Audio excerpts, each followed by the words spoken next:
Hello समस्त को स्वागत करुच्ची सीके एकेडमी ऑनलाइन क्लासेस आउ एक नुआ वीडियो को। तो आज आम +2 सेकेंड ईयर इंग्लिश इनविटेशन 1 गोटे प्रोज रही जार ना हूँ the magic of team work. तो ये विषय को आज आम पढ़ा। तो पिला माने कहते कि ये विषयटी अति कष्ट बा बुझा गोटे कष्ट लगुच, किंतु मुझे विषय को आज अति सरल भाव बुझेबी और आशा करुँच तुम मैंने आरंभ शेष जाए भिडियो देख और आम चैनल को निश्चित रूपे शेयर कर। तो ये विषयटर ना रही the magic of team work jar writer होती सैम पिट्रोडा। तो मैजिक ऑफ टीम वर्क माने टीम वर्क अर्थ हूँ दलगत कार्य। मैजिक माने तुम जानते जादू। तो दलगत कार्यर जादू जो दलगत भाव आम कार्य करवा तार कि भाव जादू प्रभाव पड़ो से विषय ये सैम पिट्रोडा दर्शाऊँ।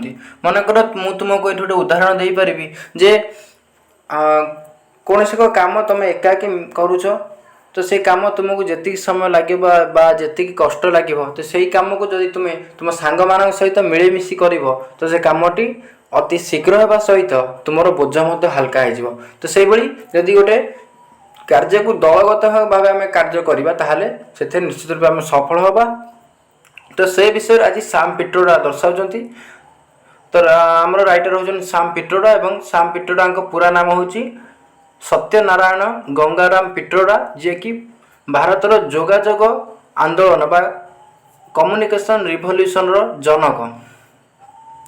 एवं he was born in Titlagarh Odisha in 1942, जे कि सैम पिट्रोडा आम ओडिशार लोक जे कि टिटलागढ़ रे 1942 मसीह जन्मग्रहण करते। Doctor Pitroda is presently the chairman of India National Knowledge Commission, जे से सैम पिट्रोडा भारतीय ज्ञान आयोग बा नेशनल नॉलेज कमिशन चेयरमैन अटंती। Besides being the chairman and the CEO of World Telecom Limited एवं नेशनल नॉलेज कमिशन सीईओ होगा व्यतीत से World Tel Limited CEO and chairman and also the founder एवं यार कौन से फाउंडर अटंती and CEO of C SAM से CEO अटंती। And he also worked as an adviser to the United Nations in 1992 एवं से मिलित जातिसंघर जड़े परामर्शदाता बा उपदेशदाता भाव 1992 मसीह कार्य करते। The essay is adapted from Sam Pitroda's article the magic of team work. तो आज आम जो एसेटी पढ़ा प्रबंध पढ़ा जार ना रही the magic of team work. तो ये मैजिक ऑफ टीम वर्क एसेटी सैम पिट्रोडा गोटे आर्टिकल प्रकाश पाई जार ना हूँ the magic of team work. तो सही मैजिक ऑफ टीम वर्क ये हूँ से विषयटी जहाँ को आडप्ट करा तुम मैंने आज पढ़ुच। तो आशा कर तुम अथर विषय जानीगल। तो ये टे वार्म अप देखीदबा। तो वार्म अप हूँ विषय को जीवा पूर्व यार किसी पूर्वाभास। तो वार्म अप को देखिले आम टे विषय बुझा सहज लगे। तो ये वार्म अप कहुचे the magic of team work presents an insightful overview of proven principles that organisation can employ to build an winning team in their business. तो ये कहूँ जे दलगत जादूर कार्य एभली एक अंतर्निहित प्रामाणिक तत्व अटे कि जे कि सूचाए किभली भाव गोटे बिजनेस रे गोटे विनिंग टीम बा विजेता दल को एम्प्लॉय करा जाय परिबो गठन करा जाय परिबो। In this essay the author also discusses the fundamental issues related to team work. एवं एई विषय रे मध्य बा एई प्रबंध रे मध्य ऑथर टीम वर्क किसी फंडामेंटल इश्यूज बा मौलिक नीति विषय में आलोचना करछंती। The characteristics of a good team player एवं गोटे भल दल खेलाड़ी गुणवत्ता विषय में कहते। And how team work is key to corporate the and national governance एवं दलगत कार्य किभली भाव गोटे संगठन एवं जातीय गवर्नेंस बा नेशनल गवर्नेंस को सफलता आनी से विषय में वर्णना करछंती। Read the following unit of the text and note how the author makes a comparison between Indian and Japanese workers in the corporate world in their attitude to work. तो ये यूनिट वर्तमान पढ़ जे वर्तमान जापर ऑथर बा तुम writer Sam Pitroda किभली भाव भारतीय worker बा भारतीय वर्कर एवं जापानीज वर्कर भितर किभଳି प्रभेद दर्शाई कौन सब पार्थक्य रही जे कि से निजर कार्य को नहीं किभଳି भाव आटीट्यूड देखा मनोभाव देखा तो से विषय गोटे कंपेरिजन कर राइटर एटी वर्णना कर। तो चलो बर्तमान टेक्स्ट को पढ़ा। तो आशा करछि राइटर विषय एवं वार्म अप तुम बुझीपार। तो बर्तमान जदि टेक्स्ट को आम देखा ये कहुचे lack of team work and cooperation is one of the most serious problems affecting progress in all areas of India. जे कहछि भारतर प्रगति रे प्रमुख समस्या साजुथुवा बा प्रभाव पकाउथुवा कारण होछि lack of team work and cooperation. जे दलगत कार्यर अभाव एवं सहयोगर अभाव होछि भारतीय प्रगतिर बाधा साजुथुवा प्रमुख कारण। जो भारतर विभिन्न अंचल में यही कारण जो प्रगति हो पारुनी कारण भारत मान भितर टीम वर्कर बा दलगत कार्यर अभाव रोचे परस्पर सहयोग अभाव रोचे। तापर कह देख the key problem in India is always implementation not lack of policies. तो ये कहुच्छी भारतर प्रमुख समस्या होची इम्प्लीमेंटेशन। इम्प्लीमेंटेशन अर्थ कार्यकारिता। जे भारतर प्रमुख समस्या होची कार्यकारिता नॉट लैक ऑफ पॉलिसीज। किंतु नीति गुड़िकर अभाव सेटा नुहे बरं कार्यकारिता होची प्रमुख समस्या। We have great policies and ideas but how to do things but we severely lack of team work. जे आम पाखरे बड़ बड़ नीति अच्छी पॉलिसीज गुड़ा अच्छी आइडिया अच्छी धारणा अच्छी किंतु किभଳି भाव ये धारणा गुड़ी को कार्यकारी करा जीवो से सब आमको जना नहीं एवं आम पाखरे दलगत कार्यर घोर अभाव रोचे जो कि भारतर विभिन्न अंचल में प्रोग्रेस बा प्रगति रे बाधा साजुची यही लैक ऑफ टीम वर्क। आशा करछि बुझी पारथिबो। तो नेक्स्ट पैराग्राफ को जीवा। तो सेकेंड पैराग्राफ है देखा ये कह जाउची when the Japanese came to work in India to develop the Maruti Suzuki car. ये कहूँ जितेबाला जापान लोक मैंने भारत को आसीथिले जो मारुति सुजुकी कार कंपनी तुम शुणी मारुति सुजुकी विभिन्न ब्रांड विभिन्न कार बाहरुची। तो से मारुति सुजुकी कार को डेवलप करने जितेबाला जापान लोक मैंने भारत को आसीथिले कार्य करने a joke went around that one Indian was equal to 10 Japanese. तो सही समय गोटे जोक बा मजा कथा प्रचार पाइला प्रसार पाइला खेलीगला जे कि जड़े भारतीय 10 जन जापान को सहित सामान ये गोटे जोक भारत सारा खेलीगला। Indians were very smart capable and dedicated individuals. जे भारतीय माने वेरी स्मार्ट कैपेबल डेडिकेटेड से माने स्मार्ट अटंती कैपेबल अटंती दक्ष अटंती डेडिकेटेड अटंती उत्सर्गीकृत अटंती but 10 Indians were equal to 1 Japanese. किंतु वास्तविक देखागला जे 10 जन भारतीय जड़े जापान को सहित समान। Indians lacked team spirit and cooperation कारण भारत मान मनरे दलगत कार्यर अभाव रोचे सहयोगर अभाव रोचे।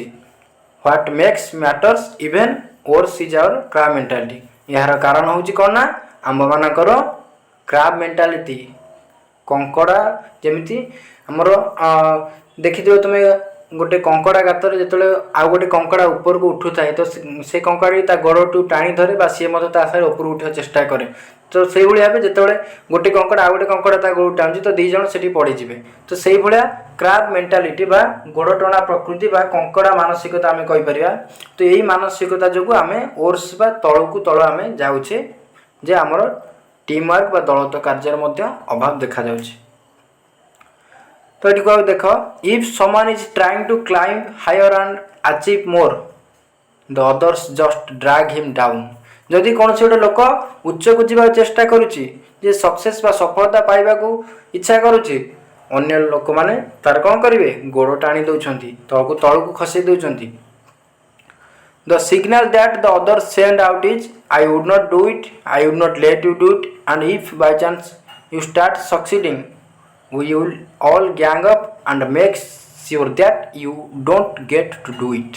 तो ये कहूँ जे से गोटे सिग्नाल देखा दे जे अन्य माने जे दियंती सिग्नाल कौन ना जे I would not do it जे मु ए कामटा करी नाही I would not let you do it मु तते करने को कार्य देवी ना जदि कौन सी कारण बा if by chance you start succeeding जदि तुम्हें कौन सी कारण सफलता पाइबा जाउछ we will all gang up and make sure that you do not get to it जे आमे समस्ते गैंग अप हो एकत्रित हो एवं तुमको से कार्य करने को देवे। तो यही मानसिकता भारतीय मानकर आज भारतीय माने 10 जन जापान सहित गोटे भारत को समान बोली कह टीम वर्क स्पिरिट थिला बेले भारतीय मानकर ये अभाव रोचे।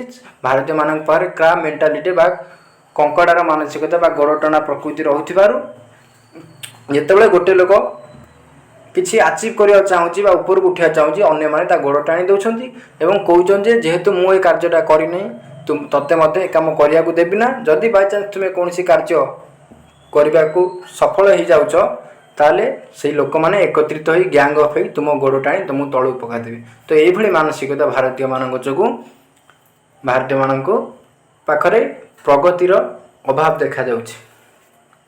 आशा कर बुझीपार। तो ये थर्ड पार्ट देखा कहुच्छी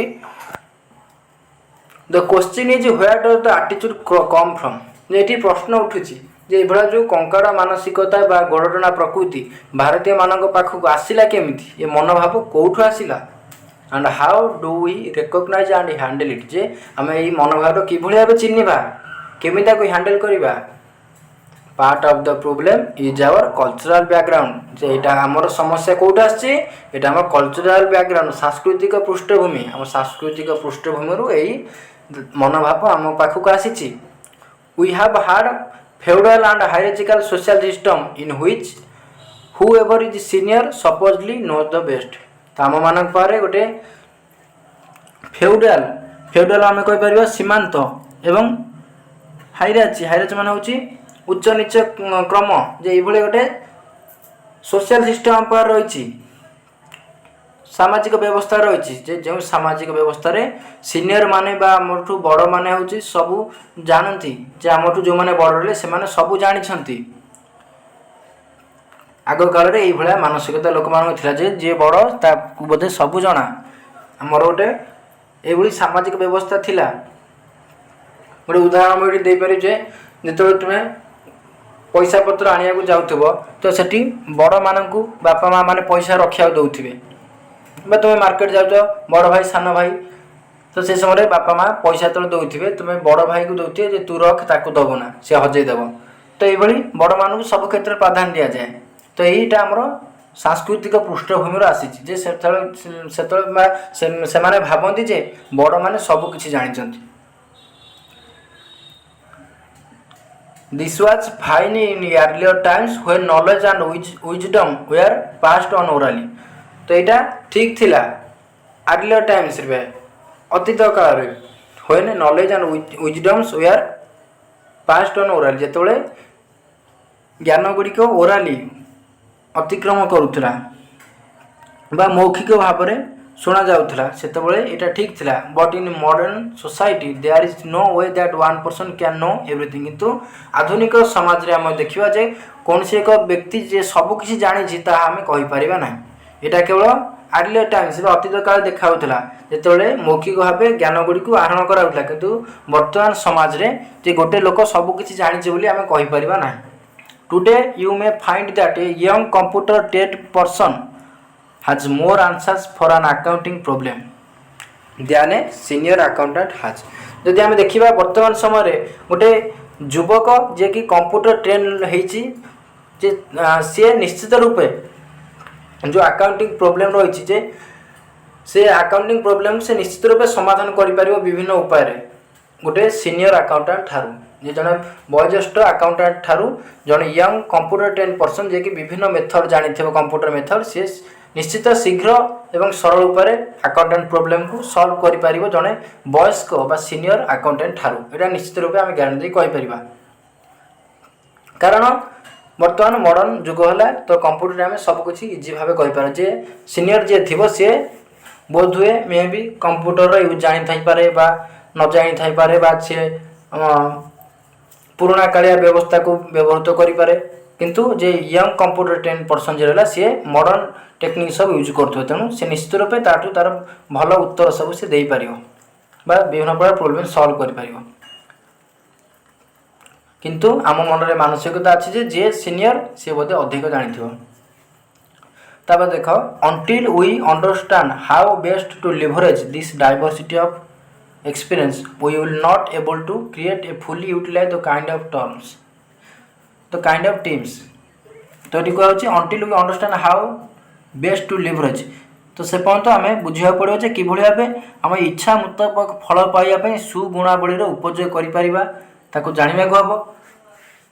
we will not able to create a fully utilize the right kind of teams से पर्यंत आम सक्षम होगा ना जे पर्यंत आम गोटे भल टीम को आम चिन्ह ना जानी ना यूटिलाइज करना से पर्यंत आम सफलता पाइपर ना। तेणु आमको से बुझा हम जानवा पड़ो आम केमी लाभ उठाइबा जे विभिन्नता मध्य आम केमी लाभ उठाइबा से विषय आम जानवा पड़ो एवं आमको से ठीक दल को आम कि भाव कार्य कर यूटिलाइज कर आम कम लगे से सब आमको जानवा हम जहाँद्वारा कि आम सफलता पाइपर आम देश कौन पार सफल हो पार।